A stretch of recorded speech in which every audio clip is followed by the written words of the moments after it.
You're listening to a Frequency Podcast Network production in association with CityNews. As weeks of conflict in Ukraine turned to months, the Western world's attention wandered. That happens now with just about any story, but especially with a story that for so long has simply been about slow survival. About brave Ukrainians resisting Russian incursions, staying strong in the face of horrific shelling or reported war crimes. Stories, essentially, about digging in and holding on. Russian forces had occupied a significant chunk of the country. Ukrainians were standing strong where they could, pushing back when they got the chance. But it very much seemed like a long war of attrition. That is, until a few days ago. Tonight, a major victory for the Ukrainians in what could be a turning point in this war. A senior U.S. defense official saying Russia has largely ceded their gains to the Ukrainians near Kharkiv, Ukraine's second largest city. Ukrainian forces retook as many as 20 towns and villages in the east of the country within 24 hours. Right now, the Russian military is on the back foot. Putin's in a weakened position. U.S. officials clearly watching closely how he will respond. Where did this rapid Ukrainian offensive come from? How much ground has it retaken, and how quickly? Could this be a turning point in the conflict? And if the Russian forces continue to flounder, continue to lose territory, and continue to be, well, embarrassed on the world stage by an enemy they were told would be easy to conquer, what happens then? What might Vladimir Putin do next?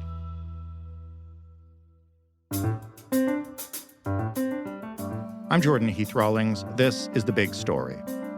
Balkan Devlin is a senior fellow at the Macdonald Laurier Institute. He is a super forecaster for Good Judgment Incorporated. He is also someone we've trusted to bring us wisdom throughout this conflict. Hello, Balkan. Hello, Jordan, and thanks for the kind words. Well, the world right now is hearing a whole lot about a huge Ukrainian advancement. Can you just explain it for us based on what we know right now? What's going on the ground there? There have been very dramatic developments in the past week to 10 days on the ground in Ukraine. Ukraine launched two counteroffensives, one focusing on the northeast of the country, in Kharkiv region, and in particular in the eastern Kharkiv Oblast, and the other one focusing on the south, mainly targeting the city of Kherson, which is under Russian occupation right now.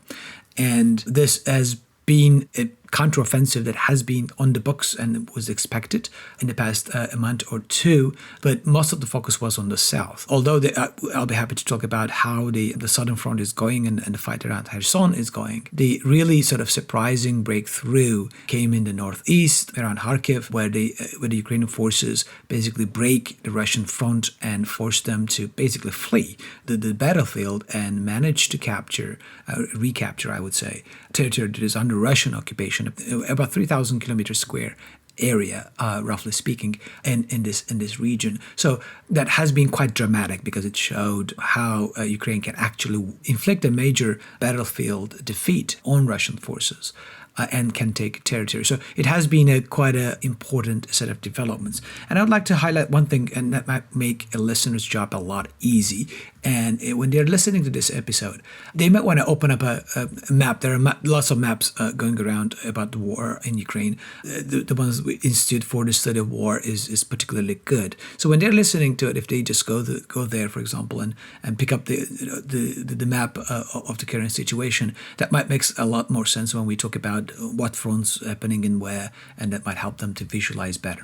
I want to ask you, and I know news coming out on social media needs to be taken with many grains of salt from both sides right now, but one of the overwhelming narratives is just the rapid speed of this advancement, particularly around Kharkiv, to the point where, we're seeing pictures of entire tanks left behind, stacks of ammunition. How could such a rapid advancement be possible? I mean, these are towns that Russian troops have been in for 6 months or more by now, right? That is correct. But I think there are three reasons for this rapid advancement. Number one, the Ukrainian buildup in and around Kharkiv in advance of this offensive have been substantial. They managed to forces to that particular front without Russians and Russian military intelligence being aware of these major movements. So by one account, Ukrainian forces manned Russian forces 8-1 in that particular front. So they managed to assemble a capable and overwhelming force,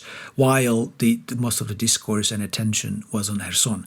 It's important to note Kherson and the Kherson offensive was not necessarily a ruse or a distraction, but it is a sort of simultaneous offensives in two fronts. So number one is that the Ukrainian ability to build that force sufficiently without being targeted and degraded by Russian strikes. Number two, the Russian forces in the region are relatively thinly stretched. The most of the front, from what I can read and understand, and here I'm relying on military analysts and experts such as Michael Kaufman and others, that most of those forces are either Rosgvardia forces, that is sort of the internal guards, internal troops, or the so-called LNR, Luhansk People's Republic troops, either mobilized troops or even their militias. So rather than, there are some regular Russian forces there that were in position, but the bulk of the force were these less than stellar, I would say, forces of Russians available, which break very easily, and of course Russians and Ukrainians managed to push with much more professionalism. So that's, I would say, number two. Number three is that, again, as an occupying force, Russians do not have any sort of local backing in that sense. So when the Ukrainian forces managed to push through, they knew, the Russian occupiers there knew that they will not be able to maintain and protect their flanks and their rear because Ukrainians' population will not be necessarily friendly to them. So they wanted to avoid being encircled and captured, and this led to a rapid withdrawal, somewhat call it even a rout of Russian forces, and a rapid collapse of the Russian front. So those three things: superior numbers, an ability to Ukraine to amass forces, the thin sort of stretched nature and the quality of Russian troops over there, coupled with the Ukrainian professionalism and tactics, and the lack of any political support or on the ground support for the Russian occupiers in the region, led to this impressive battlefield gains. In a moment, we can talk about just how much ground has been made up and how much ground is still to go if the Ukrainians are really going to push the Russians all the way back. But first, regardless of how the Ukrainians were able to achieve this, it's certainly been like a huge public relations coup. This has reinflamed the information war, and, there's all sorts of positive press and encouragement to the Ukrainians. Do we even know how Putin and Russia are explaining it internally? I think they're in a pickle. They're in a pickle for a couple of reasons, and we can see that being reflected in the public discourse, in the TV, debates, and the fact that they are incredulous. They cannot believe that the front really collapsed this quickly. So I'm not particularly sure the Kremlin manages to craft domestic narrative that can explain these away, apart from the arguments that we are redeploying it to other parts of the effort and so on and so forth. And their silence on the issue is actually, I think, a signal to the fact that they were surprised by the rapidity and the success of Ukrainian offensive. So I think it's very hard to get into the mind of Vladimir Putin and his close associates, but this might be the first cracks in the sort of cognitive armor around Vladimir Putin and his close associates, that in the long run they will win, and this is all just going to be fine, and the West will fold, and Ukrainians won't be able to resist too long if they just push through this 6 months, 8 months, whatever. Others would come to Russia to beg for ceasefire. I think this sort of sense of long-term and time is on our side, that illusion is being shattered. And you can see that being publicly discussed in a very controlled media environment in Russia as well, which also suggests that the Kremlin wasn't ready for such an eventuality and did not necessarily send the speaking points and the talking points to their minions in the Russian media. So I think there is an important sort of, I wouldn't call it soul searching, but a surprise and facing reality. And that may lead, I'm not particularly optimistic, but that may lead to Kremlin to reevaluate its current position and assumptions about the sustainability of its long-term effort and its belief that it is winning regardless of the developments on the ground. I think that shattered this Ukrainian success, shattered that belief, that bubble quite significantly. I know that the past week has been full of, really positive images for everybody pulling for the Ukrainians, and it's certainly been probably one of the most encouraging periods in this conflict in a long time. But I want to ask you about the big picture. Does this offensive really mark a major turning point in the war, or is our optimism getting the better of us right now? I mean, it's a very hard question, but I think in terms of, it's very hard to say whether this particular offensive in this particular period of time will prove to be decisive in the larger war. But I think it does a few important stuff. One, it is, as you pointed out, a big psychological win for Ukraine. And it is a big win in that sense for the supporters of Ukraine in the West, because it enables both Ukraine and those who root for Ukraine in the West to point out to the critics and those voices that we started to hear more a few weeks back about the need to negotiate, the need to find a solution, diplomatic solution now, and all that kind of stuff, by making the claim that Ukraine will never be able to militarily defeat Russia or recapture territory. Now, those voices are being silenced, and you don't see them talking much. And I think that is an extremely important part. So in that sense, this will, reinvigorate and solidify Western support, and will probably push for further and increased weapon deliveries to Ukraine. And hopefully Europeans in that sense will also step up. Americans have been doing quite a bit, but I think Europe needs to do more, and there is more and more calls for example, for Germany to send main battle tanks and so on and so forth. So this actually, in that sense, could prove to be the turning point in finally eliminating the suspicion and skepticism of a potential Ukrainian battlefield victory in the West. So in that sense, it might prove to be important. Now, whether this particular offensive would lead or can be maintained and can be repeated in other fronts, including the rest of Donetsk, Oblast, or Donbass more broadly, Luhansk, as well as in the south, targeting Kherson and beyond, remains to be seen. It's not an easy act to pull off. There are resource requirements, force degradation, and all of the requirements. It's not easy to maintain a tempo as such. So that's going to be an important part. But we need to be able to see whether this can be maintained in the future. So, but it's obviously an important turning point for Russian understanding of war, and that might lead them to question their long-term assumptions that they might be on the winning path. That was a great segue, talking about all the other fronts in this war, because I do want to bring you back to the map you mentioned at the beginning of our conversation.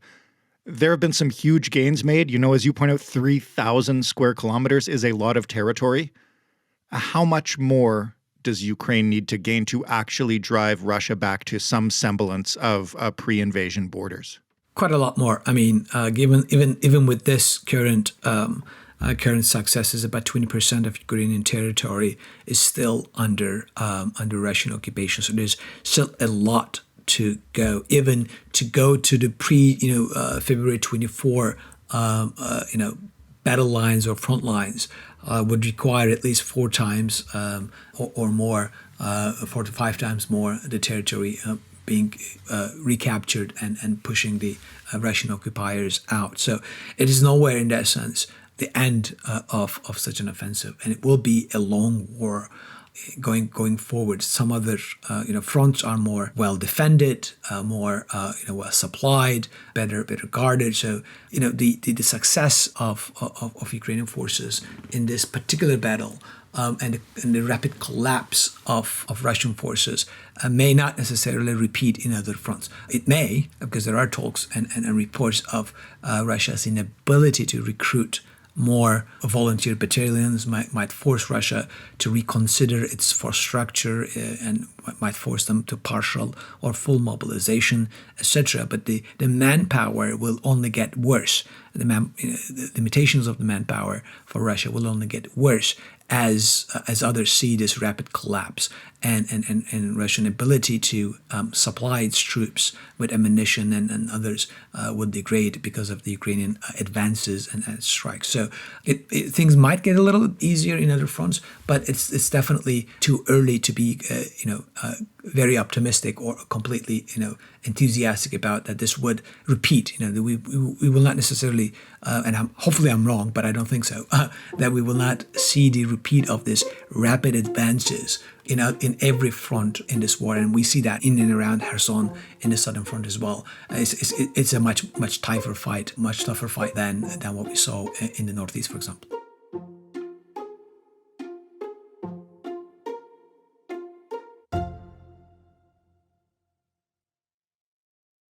You mentioned recruitment, and there have also been reports of morale amongst the Russian forces being really low and command being disorganized.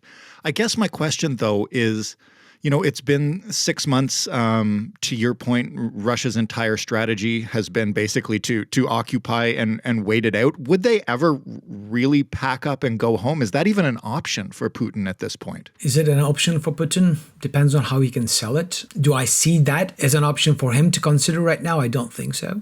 But he's coming, Putin and his minions are coming to an inflection point where they would need to make painful political choices. And I think this recent Ukrainian successes makes the choice quite stark. I don't think they could continue to avoid significant domestic political costs of a partial or full mobilization. Something would need to give, right? Whether it is accepting that this is a war and stop with that nonsense of special military operation lingo and declare either partial mobilization, complete mobilization, and then trying to bring in forces, which will take time. They need to be trained, equipped, sent, etc. So we're not talking about from today to tomorrow, but maybe 3 to 6 months period of bringing significantly fresh forces, even if there is full mobilization. But there are significant domestic political costs to it. Sanctions are going to bite even more in the coming months. Russian economy will continue to suffer, and depriving an already suffering economy from important labor force would have its impact, and etc. So, but the current morale and the inability of Russia to create sufficiently capable volunteer forces would also suggest that they cannot continue to keep the current territorial gains they have and maintain the current operational tempo. So it will force them to make some difficult choices. What I'm afraid is that Putin may choose a third option in order to mask the or compensate for the battlefield weaknesses, and that is increase his attacks and targeting of civilian infrastructure and cities. That does not require troops on the ground through precision strikes or air force and so on and so forth. They might try to force both the West and Ukraine into some sort of a negotiating table by very more than they already did, target cities and civilians and civilian infrastructure as a way to terrorize and coerce Ukraine to do so, because they cannot maintain a capable force on the ground without making significant domestic political concessions. So that's also my fear, that we would see a lot more war crimes coming from the Russian side as a result of this tough choices that Putin would face in the very near future. This is one of the last things that I want to talk about. When we spoke near the beginning of this war, one of the things I asked you about, and that you even warned about, was that when everybody thinks that Russia is losing or they should be doing better, and the world is sort of turning against them and humiliating Vladimir Putin, that was when he would be at his most dangerous. You mentioned war crimes just now. We've all heard, hopefully, just talk about the potential of a tactical nuke being used. Like how dangerous is that moment when it's going to appear as though the Ukrainians are trouncing the Russians? First, I don't think we are there. I mean, I think, to be frank, the talk of a potential tactical nuke use is exaggerated. I don't think we are at a stage, Kremlin is at a stage to consider that. That's part. I think there are a bunch of reasons. I cannot see the political benefit that would incur necessarily to Russia. It will not necessarily lead to without willingness to escalate even further. It will not necessarily lead to the political outcomes that Kremlin wants, right? So assume that they dropped a nuke on an island, I don't know, on a Snake Island or somewhere on a ship in the Black Sea as a method to demonstrate. And the West did not necessarily respond with a nuclear escalation, but continue to increase conventional support. What would Russia do again? Now, you basically have two choices: either you escalate further and therefore carry out nuclear strikes within Ukraine and with population centers, or you back down. So there are no good options using that, and I don't see Kremlin going that route. Plus, I don't see any, and others, military analysts, don't see any sort of preparatory work for such stuff. Those things need to be transported. There are signs in which if there is an escalatory dynamic being put in place, we would see the signs of that, and I don't see any, except from the rhetorical flourishes, which does not have its counterparts in logistics or reality down the road. So for that, I don't think we are there. There are very few circumstances under which I would reconsider, I think, the nuclear escalation component, and that would include a rapid collapse of all fronts in Ukraine from the Russian perspective, and a very clear threat of Crimea being deoccupied by Ukrainian forces, and that there I might increase my probability of a potential strike. But unless that happens, or unless Putin particularly feels threatened, I don't see that's going to happen. One thing about dictators is that they are survivors, and you do not get to be a dictator in a system like Russia, or for that matter, other places like North Korea or China, by being reckless about nuclear weapons, things that can actually kill you as well. So I don't think that treating Putin as a reckless figure in that sense when it comes to nuclear power is wrong. He cares very deeply about his own survival as well, and going on the nuclear escalation ladder is not a way to protect your survival.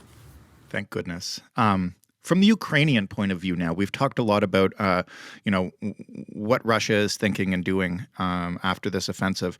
Ukraine has made such rapid gains.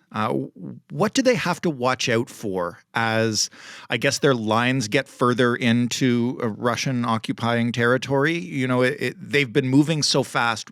What kind of difficulty can that create? Like I said, I'm not a military analyst, but what I would point out is the difficulty of maintaining such a tempo, and the difficulty of stretching the logistical lines are two things to watch for.